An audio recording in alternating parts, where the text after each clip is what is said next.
You're listening to the SnobOS podcast, the podcast for Apple snobs.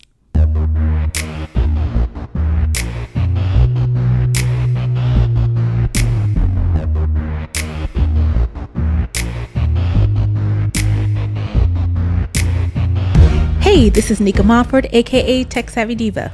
Yo, this is Terrance Gaines, aka Brother Tech.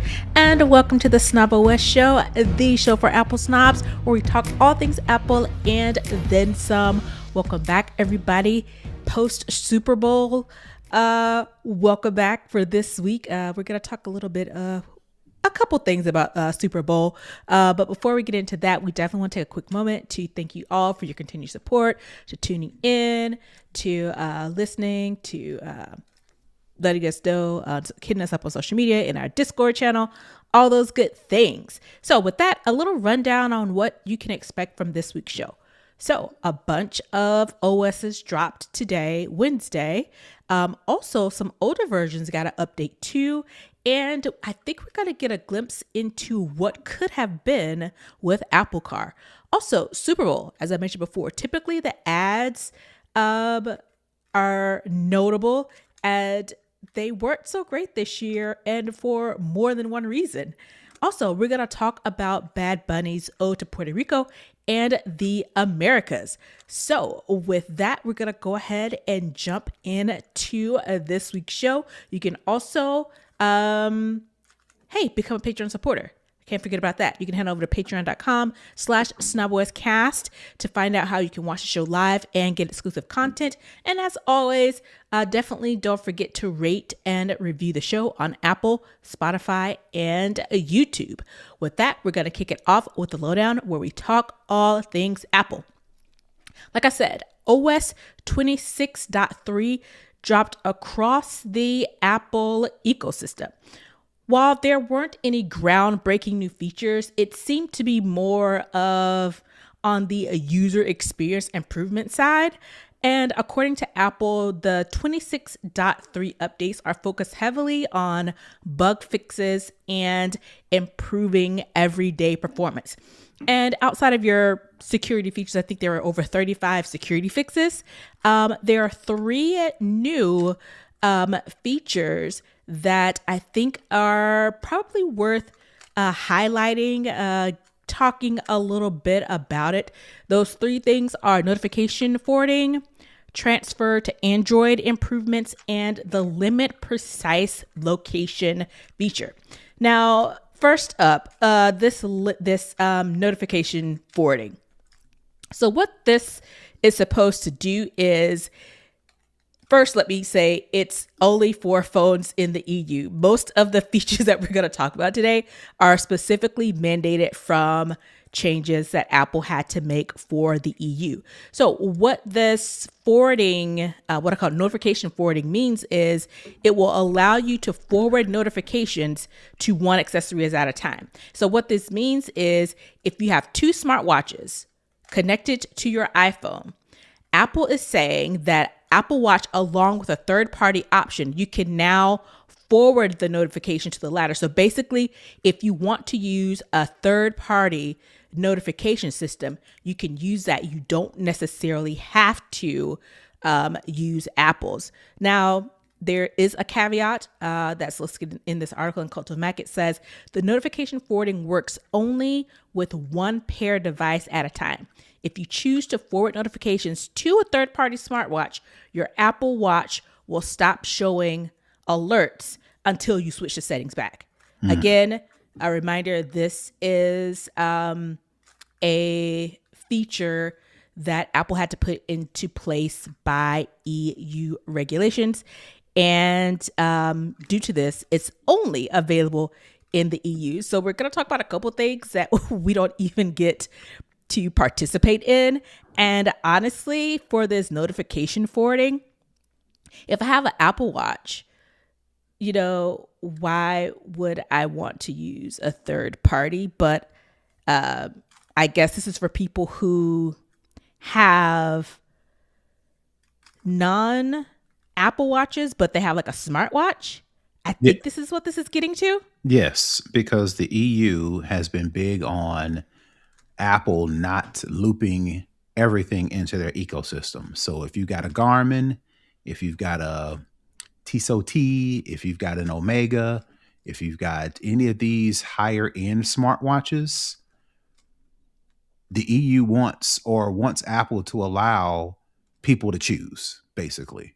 Again, in America, capitalism, this is what we get. But the EU is trying to say, hey, man, it can't be all or nothing with Apple. You've got to allow other things to interoperate. And this is one of them.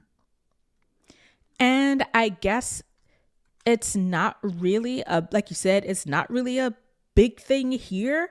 But, as we talked before, I think it's the EU's DMA. Shoot, I hope I'm getting the acronym right. It's the Digital Markets Act. I believe we talked about it before. And they were trying to kind of force Apple to open things up to other people. And this is one of those things that it seems like they agreed upon, because there's a lot of back and forth of Apple not being willing to open it up. And Apple's like, well, we'll just take it off of, we just won't give you that feature. So it looks like they're only putting that specifically on EU phones. Yes.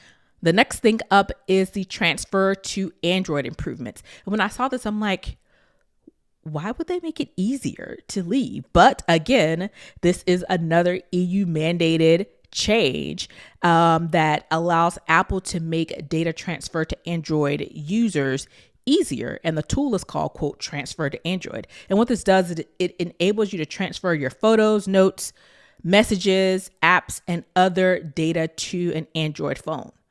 However, your health data, protected notes, and photos are not migrated as a part of the process. So, again, another EU mandated change. Yeah, just giving people the ability and the choice and the freedoms to choose. Now, again, Apple, like I mentioned, Apple's products, you normally would say, well, it's logical to say they should be able to run their products however you want. If you don't like Apple, stop using Apple, right? In most cases, yes. But at the same time, there are some things that Apple can, and in this case, are forced to do, to, again, like I mentioned, give end users, specifically the UK residents, a little bit more choice. And the government's behind it. So this is what they're doing. And if Apple wants to play in a playground, you got to play ball. I'm pretty sure there was a compromise. I'm pretty sure Apple's like, well, we ain't doing that, but we'll do this. We'll do this. Right. And they were like, all right, that's cool. Or in some cases, the UK stood firm, and it's up to Apple to decide if this is a hill worth dying on. Is stopping people from leaving iPhone, and is us making it hard for them to leave iPhone. Is that a hill worth dying on? I'm pretty sure Apple's like, God, you can have your little funky transfer tool. Here, take it, fine. And the last thing is, what is it called? A limited precise location. So again, what this does is it gives the user, I guess, through your carrier, a way that you can block access to your exact location. And you can instead, as it's called, limited precise, you can give it a general kind of neighborhood feel without actually pinpointing exactly where you are. You can do this limited access to if you want to share your location with someone, but you don't want to let them know exactly where you are. And again, there's a caveat to this. This feature is only for selected iPhones. So basically iPhones who have the new Apple chip, what is it? CX1, C1?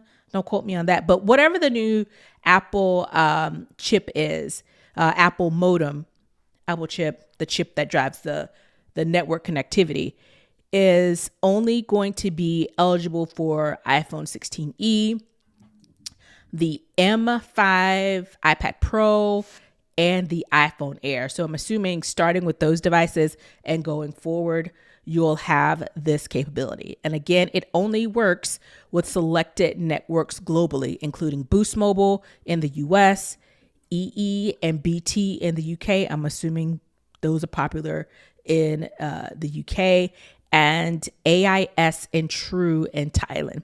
Now, what I'm, I guess, a little bit, I guess the point of interest is this is very specific to not only the type of phone, but I get that because it's a hardware limitation, but the networks that they are selecting to use this by. I don't see anything in the notes or anything I've seen online that said why they're specifically only working with certain networks in certain countries. I mean, to kind of pinpoint Thailand and talk about 2 carriers there, it seems kind of weird, I guess, to me that it's so specific.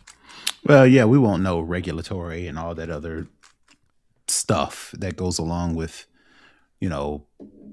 monitoring or segmenting or, airwaves and not airwaves, but cellular signals or whatever the case may be. But maybe they don't, maybe the web trap, the radio cellular traffic is different over there than over here. So maybe it's limiting, maybe it's not as much. I'm not sure. Yeah. All that to say, there's got to be a logical reason. So those are the new quote unquote features, if that's what you want to call it. Most of us here in the US won't get the benefit of these updates, but I will say, again, there are over 35 security fixes that are included in iOS 26.3.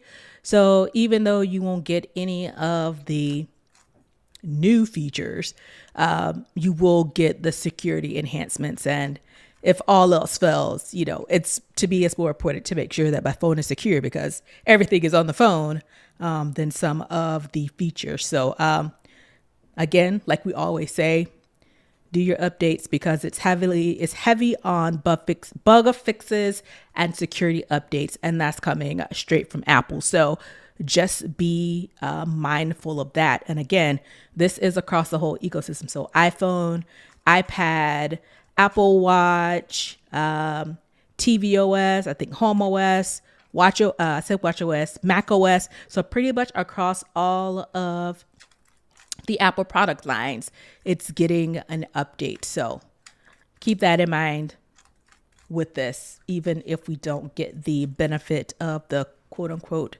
new features. All right. Next up, it's not only the new that's getting updates, older versions of iOS, macOS, and iPadOS are getting updates as well. So for the older versions, Apple rolled out the latest software update. Again, we just talked about 26.3, but they also released updates for older systems like iOS 18.7 for those of you who didn't want to come over to iOS 26. The same for iOS 18, iPad OS 18, and that's 18.7.5 in both of those instances. And then macOS Sequoia got an update, 15.7.4, and Sonoma got a 14.8.4. So essentially, if you didn't want to make the step up to the latest version of iOS that was announced September last year, you can still update your device and get your security, your security updates, which we just mentioned were important.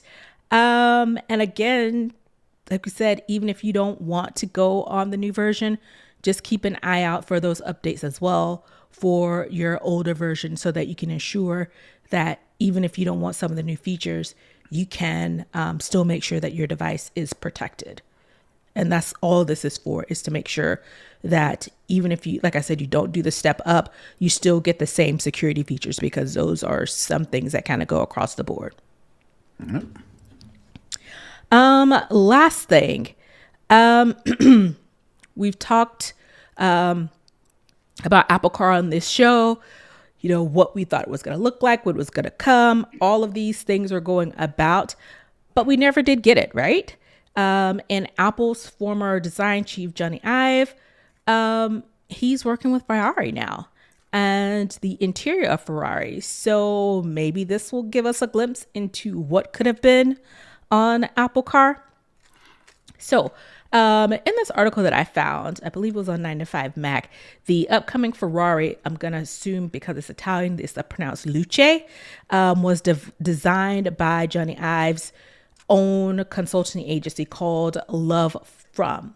And it echoes the aesthetic and elements that were featured in this Ferrari Luce that have been long rumored to have shown up in the canceled Apple Car project. I have to say, Ferrari and Apple Car to be those give kind of two different vibes. So I'm interested to see how long-term Ferrari users are going to take to this kind of minimalistic approach that comes from Apple, because if you think of luxury, Ferrari is luxury, super luxury actually, and people like their bells and their whistles and all these things. I'm interested to see how this kind of Jony Ive aesthetic is going to play with Ferrari. I doubt that any sort of device or automobile that Jony Ive made or designed, worked with, teamed up with, collaboration with Ferrari, I don't think you can glean anything from that to say, oh, here's what the Apple Car would look like. I'm pretty sure that Jony Ive can compartmentalize enough to say, all right, this was the style, this was the look, this is the tradition, this is the brand for Apple, versus this is the style, this is the tradition, this is the brand for Ferrari, and put his own spin or add his own aesthetic to both devices, to both automobiles in this case. If we're saying that Jony Ive was working on the Apple Car before they scrapped it, I'm pretty sure he could say, all right, well, close that chapter. Let's go to Ferrari, start a new chapter, and add his own thing to Ferrari, and it not look anything like what we thought we may get with the Apple Car. I mean, I don't know how designers work. You know, you think about a music producer, right? Mm-hmm. Let me think of a popular producer. You think of Pharrell, right? Mm-hmm. He has his own signature aesthetic. I keep saying that, but it makes the most sense to his songs. Mm-hmm. Now, you ain't gonna hear the same exact beat that he made for T.I. that he would have made for, J. Cole, for example, right? Mm-hmm. But you're still gonna hear Pharrell's beat. Mm-hmm. You're gonna hear his signature. You're still going to get a hint of him. Right. But I'm not going to be listening to a T.I. beat made by Pharrell and listen to a T.I. beat and listen to a J. Cole beat by Pharrell and be like, oh, all you got to do is take T.I. and take J. Cole out. It's the same song. Mm-hmm. I think Pharrell's got enough sense, got enough style, got enough, design, artistic creativity, abilities, creativity, to put his own twist on two different songs, and it's a Pharrell beat without making them interchangeable. I'm pretty sure Jony Ive can do the same thing. Yeah, and I think to me, what it kind of comes from is that same thing. You're going to, because Jony Ive is known for his kind of minimalistic design. Mm-hmm. My thing is, you'll see probably some of those same touches that have been consistent with him in his design process. And it's definitely like the music, example you gave, DJ Mustard, because he has his tag, Dark Child has his tag. They each add their tag onto whatever song they're doing so that people will know this is a Dark Child song. This is a Mustard song. This is a Hitmaker song, but it is customized and specific to that specific artist. So I think we'll see hints of who Jony Ive is as a designer just in the Ferrari setting. And it'll be interesting to see what that looks like. And a couple of things that they mentioned specifically in the article is the cockpit, design of this car. It includes something called Corning Gorilla Glass Mm-hmm. pieces Mm-hmm. and iodized aluminum. And those are things that I guess are hallmarks of his time at Apple. Squircles and Yeah. circles. Right. Those types of touches that they're assuming are, were things that were going to be an Apple car that we'll now see in Ferrari. Yeah, but Corning Gorilla Glass is not specific to iPhones. Corning Gorilla Glass is not specific to smartphones. Mm-hmm. There's a whole company, Corning, that makes glass, puts glass in fiber optic cables, Mm-hmm. right? For example. So for people to say, oh, well, the iPhone had Corning glass and it had iodized aluminum, Jony Ive didn't invent either of those things, and I'm pretty sure you could look in any high-end car and find iodized aluminum because of its properties, whatever those properties are, Mm-hmm. and Gorilla Glass, specifically from the smartphone world for its toughness and its scratch or smudge or fingerproof resistance, whatever the case may be, and be like, oh, that's a perfect material for the inside of a Ferrari because we don't want the screen to get scratched up, right? Right. I see what you're saying. Yeah. You specifically, I see what the article is saying. The Mm-hmm. article is saying, since Jony Ive is designing or partner, whatever he's doing with this Ferrari, had he still been working on the Apple car, would we see these same touches? Yeah, there? But if I was Jony Ive, I'd be like, man, I ain't worked at Apple in a minute. Can I do something else, please? My question is, what happened to him and Sam Altman putting that thing together, whatever that was? So I saw an article about that. Mm-hmm. And so now it looked, because they were doing a hardware device, mm-hmm. I think similar to an elevated in their mind version of what we talked about last week, the humane pen and the rabbit. Mm-hmm, mm-hmm. But I saw, as I was kind of scrolling through looking for stuff to talk about today, they said it's now pushed back to 2027. I mm-hmm. think this thing was supposed to come out last year, I think. Mm-hmm, mm-hmm. So I think, again, when the rumors were going about, Apple doing stuff like this, I was like, it makes no sense. And I hope that, I don't know, they're trying to do something new, but, I don't know. I don't see why I would walk around with some sort of pen on when I have my phone, unless their ultimate goal is to move people away from phones. But people are used to screens now, so I don't know. All that to say, it seems like maybe they are trying to find a way to bring back Apple Card in the news, or kind of tie Apple to what Ferrari is doing via Jony Ive. But when I saw this, I just thought it was interesting. The concept that because he worked on Apple Car and he's now working on another car, that there could be elements of him, who he is as a designer, being in both products. Yeah, I mean, that makes sense. I get it. All right, that's it for the lowdown. Let's head on over into second string, where we talk all other tech.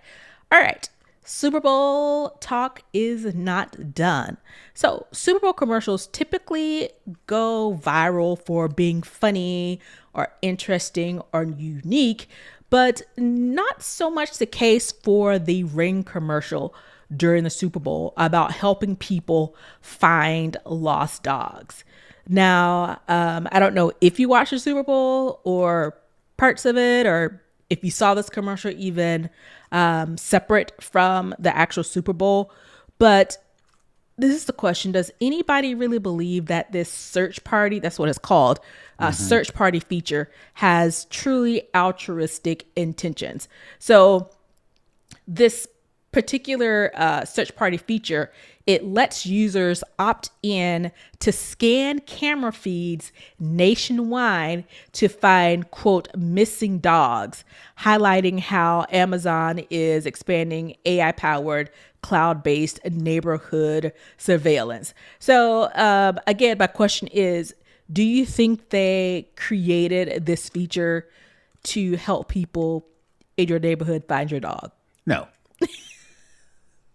I don't have a Ring No, for this reason, exactly. but I've had a smart camera doorbell for years because we've talked about this back when Ring first came out, and then Amazon or somebody bought them or whoever it was.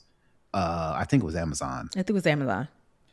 And there was stories that Amazon or Ring was going to willingly share video information with the police. Back then, I was like, and I'm out. I'm Right. going to something else that is secure, that is not in the cloud, right? Back then, we was ringing the alarms. A little that skeptical.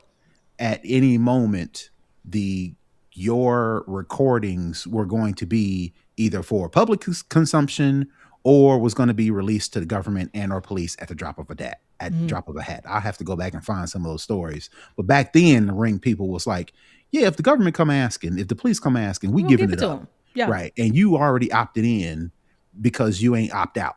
Right. The default is to put you in. It's on you, the consumer, to say, nah, I'm not good with this. So now you got to go into the settings and change it around. Right. So back then, y'all should have been skeptical of what Ring was doing. And fast forward to the Super Bowl, and them saying, "Oh, we're going to turn this on for finding lost dogs." And come on now, if y'all believe, like, man, please, if you, as much as people love their pets, I understand completely. You love your pet. You want to find them as soon as possible. If somebody came to you and said, "Hey, I could turn on all these cameras in hopes to find your dog," you're going to say yes because that's your dog, right? If your kid gets lost, if your grandparent or whatever gets lost, if you are an adult caretaker, right? If Ring came to you now, we can use this feature and turn on all the cameras in the neighborhood. You ain't gonna be like, nah, I don't want to invade on people's privacy like that. You're going to turn it on, right? But this is the Trojan horse. Yes. For them to very next say, imagine you have your own security detail to where if anything happens in the neighborhood, we can find them in 2 seconds flat. And before you know it, we are a surveillance state. Yeah. There's been movies about this. There have been sci-fi shows about this, but yet we still are like, yeah, that's a good idea. Yeah, let's do that. And it is a good idea, but be prepared for them to take a mile when you only gave them your dog. Yeah, absolutely. And it's one of those things where, I don't know if you have an HOA. I have an HOA. This HOA presidents are already souped up. People on HOA boards are already souped up. Could you imagine HOA people getting access to this? And that's just, people in your neighborhood. But this is going to give, agency to these law enforcement entities. And the interesting thing to me is, did Ring not read the room when they came up with this ad on the backs of what's going on in Minnesota, what's going on in California, what's going on all across the country with people being snatched up off the street from ICE? Like, did they not say, you know what? Maybe we shouldn't, or maybe they had a different approach to this ad and was like, you know what? People love dogs. Let's change it to dogs. Let's not say we're going to search people or find people.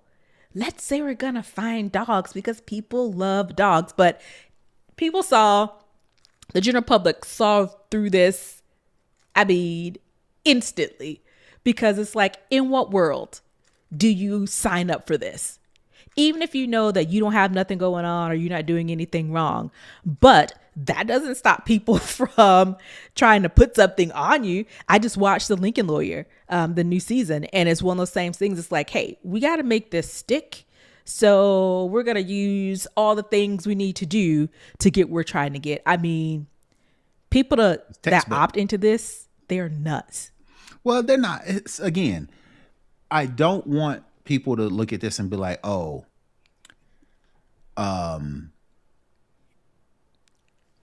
this isn't a useful feature. Right. Because it is. It's a useful feature. But just know this company does not have safety feature at the heart of what they're trying to do. This is not safety. They are trying to grow. They are trying to get more revenue. And they're trying to get these government contracts. Right. These state contracts. Right. They're trying to get all that. And they're trying, and you know, it's, I don't want to call it greed, but it's like companies and not to get in my capitalism hat, but with capitalism, you have to grow. Yeah. You have to. We're a capitalist society. Well, it's just growth. You have to grow. You can't, if you stay stagnant, you will, for whatever reason, the way our society is built up, somebody's you will run out of take your money cash. if you're not doing it. If you're not keeping up, somebody else is right behind you, willing to snatch it up. Well, no, it's not that. It's debt. These people, these companies use a lot over leverage themselves. People do it. People over leverage themselves with debt. So they have to grow to cover the debt. So anything that you can do, any little feature, any little bonus, any little extra to charge more, to get new sources of revenue, they're going to do it because you are already in the hole because for whatever reason, our society uses debt for everything. Yeah. It's like, oh, we'll get the money now. We'll worry about it. We'll figure it out later. Yeah. Right. And then the back end comes and you can't cover it. Gotta scramble to find it. Yeah. And to me, the thing is, the good that this could do, to me, doesn't outweigh the negative connotations for this. And I really hate to be that way because I was always, you know, let's see the good in a situation. Let's see rainbows and sunshine. But, you know, over the last years, it's one of those things where I see the danger in it rather than the good. And for me, it's weighing that the benefit of being able to find your pet. You know, I love dogs. I had a dog. I love them. Or, you know, finding a child or finding, like you said, an elderly person. That would be great if that is all it was going to be used for. But it's obviously a front for what they really intend to do. Helping the dogs, helping the kids, helping the old people. That's just kind of like an ancillary thing. To me, what this reads as. And it reads more as we want to use this for more surveillance. But if we help some people along the way, then that's cool too. Mm-hmm. But again, the people were not having it. The people were calling it being this search party feature, what it actually is. And I don't think Ring was expecting to get this kind of blowback. All right, that's going to wrap it up for Second String. Let's head into For the Culture, where we talk about what's going on around us. More Super Bowl talk. There was so much being made of Bad Bunny's performance being in all Spanish. And then there are people just in an uproar. It's not American. You hate America. We're going to do the alternative Super Bowl show, which it ultimately had some problems or was canceled or they didn't have the licensing rights or something. But I don't think I got that. I don't think I specifically asked you, but did you watch the Super Bowl or the halftime show or a combination of both? Yeah, I watched the Super Bowl and the halftime show. Both are entertaining to me. A lot of people said, oh, this game was trash. I personally take delight when a team gets demolished by another team. I think Seattle had the Patriots number, and they did not give them the ability to take an inch. You know, this was a defensive game. You know, Seattle did enough just to score enough points to win, and they stopped the Patriots from doing anything else. I personally take a delight in when a team, specifically the Patriots, gets shut They down. don't get that high powered offense off that they're They quote got unquote known for. they got shut all the way down. So I thought it was entertaining. Again, sure, if you're asking me, would I prefer a overly defensive game or overly offensive game? I'll pick overly offensive game, but I ain't gonna poo-poo it Yeah. because they didn't score 49-51. That wasn't the score. The Patriots got their asses handed to them. Now they got to go back home and regroup. Yeah. That's the game. You got to either love the game or you don't. Yeah. And I say all that to say because of all of the conversation that surrounded Bad Bunny's performance. Even though you don't speak Spanish, did you enjoy the performance? Yeah. I mean, and yes, but what was more interesting were the little tidbits after the Super Bowl when, the internet got a hold of it, the fact that to dissect yeah, the right, meanings. right. They were talking about how that wedding that was staged was an actual wedding with a real officiant, and the people really got married for real. So all the different cameos to the people who were actually the grass. I thought that was interesting. Another thing I thought interesting was, of course, when he crashed through them people's living room, they was like, we're going to play into the stereotype that we are invading your living rooms with this alternative non-American music. So I think they played on that pretty cool. There was another little tidbit. Again, I don't speak Spanish, but the way it broke down was the reason why they had Lady Gaga out there was because there's a part in the song to where it says, is this what you want? Is this what you were looking for? Is this what you want? And then out comes this white lady. And the thing is, she was singing Bruno Mars's part. And I think Bruno Mars has some Puerto Rican ancestry, I think. Sure. But the fact that they played on to all of the angst. Hysteria. Yeah. Fake outrage, I call it. Well, I mean, people can be mad, but this is like, just because you're mad don't mean things are going to change, right? You can be mad all you want to, So there were, like you said, the sentiment from a lot of people was, oh, this is not going to be entertaining. It's just woke and this is just them, whatever the case may be. But, which is crazy, right? They said, oh, none of it's going to be in English. I'm like, you dance to the Macarena all the time. You don't understand not one word of the Macarena, but every time it come on, here you go. You know how to do the movements, and you doing it happily. And I have to say, so, that didn't the angst. It didn't. No. It's just we know what time it is. And people who were saying they weren't going to watch, of course they watched because they wanted to rage about it. But I have to say I really enjoyed the performance, and I think more than anything, the way that it was produced and the visual of it. It was very visually pleasing to see. And people were making it seem like it was going to be a I Hate America type thing.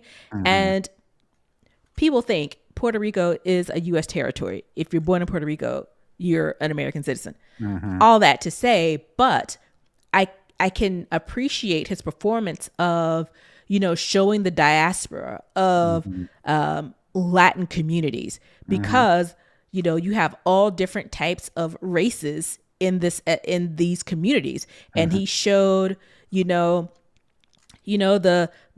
uncles, the tios, playing dominoes on the side, showed the wedding. He showed the dancing. He highlighted the music. And what he did, what I thought was particularly interesting was to say that the United States isn't only America. You have the continent of North America, which the United States sits on, and you also have South America. So there are two Americas. And the fact that he highlighted all of the countries in the Americas to say we are all one, it's not just one America, even though the United States likes to think that, we're the only ones. But people know that Puerto Rico is an American territory. People know that Canada is part of North America, and people know that all them South American countries are part of South America. That is a dog whistle. That's them. Absolutely. That's them saying, I don't want to watch this, but I don't want you to judge me for watching this. So I'm just going to say this is un-American when they know it is very American and it's very beneficial to have all these different cultures. They don't want it. Yeah. So instead of saying, I don't like you, they say that's un-American. Yeah. So I personally, I don't get into arguments. I don't get into debates. I don't get back and forth. I don't be putting up social posts talking about, well, Puerto Rico is a territory. They know that. They know that. Now, you know what? I think some people know it. I think most people know it, but it's a segment that don't. They just Well, they sure. don't. Well, sure. I mean, yeah, you got to calculate for Yeah. stupid people. But I Right? think what you're getting at is most people know what it is. They know that there's a North America and there's a South America, and where we live, the United States of America. It's you know, people want to play dumb, and some people actually are, but they know what the deal is, and they just wanted to make it, I think, one, to kind of take some of the view and some of the heat off of some of the other stuff that's going on in the United States, and make this their facade. This is the real issue, but not the 10, 15 other things that are going on that are actually much more serious, that you saying that something is un-American when it is clearly American. I just think people who think like that are so worried or concerned of not about not being centered. Yeah. When they've When you're always been centered. when they've always been centered. Yeah. The fact that this is not some sort of takeover. The mere fact that they aren't centered Yeah. tells me a lot. You know. Yeah. Yeah. But I enjoyed the show. I think it was great. It was fun. And I only tuned in for the show. I kind of watched the game through social media and through Apple Sports to kind of keep an eye on what was going on. But I didn't have a dog in the fight, and I really didn't care about either of the teams. So I was like, let me just turn in to see what the bunny's doing, as some people are calling him. And it was a good time. I had fun. And I think that's it for the culture. Let's head into the hookup for our tech tip of the week. All right, this is more of a personal one, but if anybody wants to join in, you can. I have a group chat with my family, and around Saturday night, we're just asking, what do y'all want to eat for dinner? Because Saturday night is our, fast food / restaurant / eat out night, whatever. Cheat night. Right, whatever you want to call it. So every Saturday, I'm in the text chat for my family, like, what are we eating tonight? Right. So my hookup for the week is, instead of you just asking what's on the menu for the night, especially have a bunch of indecisive people like mine, you can actually add a poll in messages for quicker group decisions. And basically how you do it is you open messages, click the plus symbol in the lower left-hand corner, you tap polls. They'll give you 3 choices to start with. You can enter your poll questions, and as you keep hitting enter, when you get to the 3rd one, it'll add a 4th. Add a 4th one, and then hit enter, you add a 5th. Add however many as you want. I'm pretty sure there's a limit. But I mean, if you're doing a poll with more than 3, what are you doing? Right. Just don't do the poll. Right. So then once you get all your choices in there, you hit enter, click send. People can click on the actual one that they choose. And if there's a over, you know how polls go. Yeah. If there's a winner, then that's the one to go with. I like it, again, because especially if you have some indecisive people, or you don't want to go through the effort to try to make sure to get everybody's decisions. Yeah. Or if y'all always go eat at these 3 places, instead of asking the same question every week, or in my case, ask the same question every week. If I know we're going to eat at this, or this, and we're going to choose between one of those, them the only 3 that's in there. Right. So that's the benefit. The only drawback is it doesn't work for SMS or RCS. So it's got to be iMessage specific. So if you've got your group chat and you're all on iMessage and you all want to go on vacation and y'all want to pick 3 or 4 places that people can choose from, might want to add a poll to your messages. So that is my hookup for the week. Perfect. And with that, it's going to wrap up the show for this week. Brother Tech, where can the people find you? Sure, you can find me all over the internet at Brother Tech. That's BrothaTech. TECH. And you can find me at Tech Savvy Diva everywhere. You can also find our show at SnobOScast all over the interwebs as well. You can also head on over to our website, snoboscast.com, to find out how to connect, how to comment, how to share, and how to support our show. And with that, we'll see you next week. Peace. Bye, everybody.